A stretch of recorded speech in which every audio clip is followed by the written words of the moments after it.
None of your superhero colleagues were born with their powers and instead all built themselves gadgets and powersuits to compensate. You are the only superhero who was born with their powers, although they didn't know that, until a villain thought they had disabled your suit. It was a world where heroes used hardware and villains were embedded with wetware and other biological technologies. A world where no one was born with powers, but had to be augmented to have abilities. At least, it seemed as if that was the case for most. For me? I was born with powers. My family wrote down notes and even had some videos they kept for only me, my mom and dad to watch, of my powers in action. Blue flames, darkness and limited shapeshifting it seemed to be, from dark wings to talons, even hooves sometimes on my feet, or claws at other times. Looking back, while it mainly seemed to steer towards something demonic back then, with how those three features have changed in aesthetics and depth, I now think my power set had a mimetic aspect. That particular aspect helping as I grew up and became quite interested in technology and surrounded myself with like-minded individuals in curriculums based around engineering, as unstable fire turned to focused flames, darkness into smoke and gaseous substances in general, and my shapeshifting. My shapeshifting was mostly besides the point, thanks to it being influenced by another interest of mine. Because the point is that I'm on the ground, trying to get back up and think over what I could possibly do against this Magnet Master psychopath. Next to me, clad in plainly cool-looking power armor, was my pal, a Vion with a suit designed around flight, high-speed landings and just speed in general, to fit into the avian theme of her armor. On the other side was the exoskeleton wearing and heavily armored Minus, struggling a lot more to move with his exoskeleton disabled by the EMP, and for the leader, Rex, who was more so basing his design off of various mecha from an old anime series. I don't know where he was.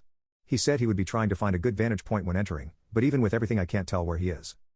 And in front of us all, was the Magnet Master and the sealed-off Supermagnet. Not like it being sealed helped much with how potent his powers were to set off that pulse in the first place against us. Are any of you paying attention to me? Oh. Right. And he's monologuing. For as annoying as it is though, he could have not given us any time to figure something out. If any of us could really speak from under our armor without speakers. If none of you are going to react to my plan of tearing this society to shreds for me and the mutant leagues to rebuild it in our vision for a future beyond technology, I might as well take your model kit apart. Wow, ain't that rando? My brain stops as I watch him bring down a prone and tied up in many copper bars, Rex. His V-fin, usually glowing, having gone dark. Oh, what should I do?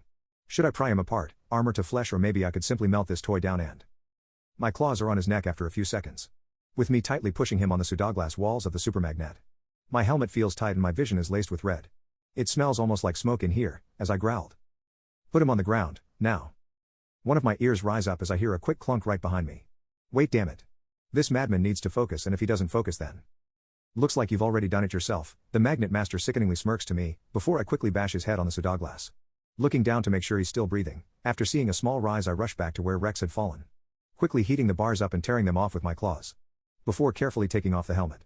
And in relief, I saw Rex's eyes still open, his face frozen in fear, but still alive. I checked for a pulse though, just to be safe.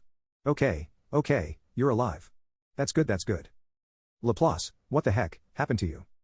My heart skipped a beat. I'll explain, but it isn't an augmentation, okay? He made a somewhat confused scowl at me, before saying, you'd better give me a good explanation how I'm looking at a cryptid. Yeah. That was another interest of mine. With my own suit being designed to accommodate hard-like constructs of wings, hooves, even a tail. An advanced sensor suite to emulate the incredible senses of animals. And flamethrowers.